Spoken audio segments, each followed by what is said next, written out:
Рафтовите во маркетите каде што стоеше белиот и полубелиот леб во најголем дел осамнаа празни. Ова е епилогот по владината одлука да се замрзне цената на 33 денари. Алфа направи обиколка во неколку познати брендови од ланец маркети, каде можеа да се видат и полни рафтови со леб чија цена не е замрзната, односно се продава над 50 денари. Дел од граѓаните вела дека не успеале да купат леб по поевтина цена, зашто тој не стасал на рафтовите. Револтирани се од односот на пекарниците и на власта, зашто сиот товар паѓа врз грбот на граѓаните.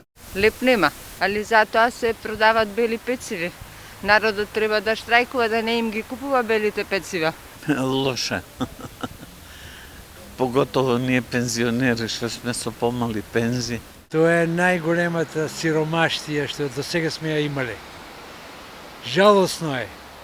Оваа влада како да не мисли за народот. Мисли за себе и тоа го докажала до сега овие 6 години.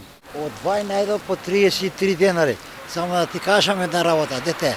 Кило е 100 динари, а овие сега што се пекари да ги поздравам и да им кажам да им го провери некој стадото колку им е месечно ќар што го крадат народот. Онаму каде што има бел леб, тој е производство на помали фурни и се продава по согласени цени. Алфа беше во неколку скопски пекарници. Таму рафтовите беа полни со полубел и бел леб, кој се продаваше по замрзнатата цена од 33 денари. Во меѓувреме инспекцијата е на терен и ги чешла маркетите и пекарниците дали се почитува владината одлука. Инспекторите, односно 170 од нив, ќе нотираат и маркети кои не добиле леб по најавениот штрајк на производителите. Тие пак не попуштаат. Остануваат на ставот дека нема да произведуваат и да доставуваат леб по укинувањето на владините субвенции.